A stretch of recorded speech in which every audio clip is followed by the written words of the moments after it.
So let's jump into the last section, which is secondary conditions. So if you have primary conditions already from the VA and you were denied migraines as a primary condition, let's say, or maybe you never even actually made them, you can actually make them from secondary conditions off of some primaries, but it's not going to be any conditions. So let's walk through a few examples. So if you've had a TBI in the past, you have a diagnosis of it, you have it on record, maybe you're already getting some compensation, that is a good primary condition to lead to secondaries of migraines. So if you're having a diagnosis of migraines, remember, you always have to have a diagnosis here. You can't just say this last minute. If you have a diagnosis and you have a diagnosis for a TBIs, it's easier to link those two together than going back 20 years and saying, well, I used to get migraines, there's no documentation.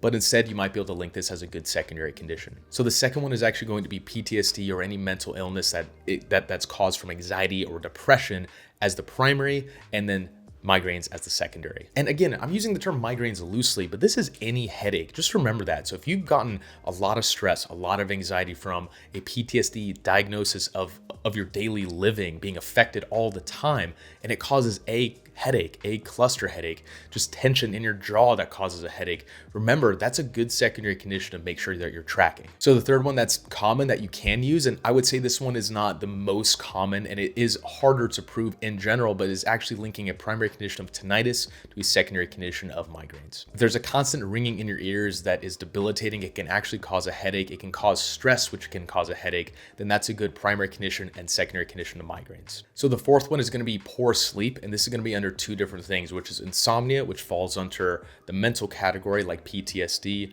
or sleep apnea, which is a breathing disorder but causes bad sleep.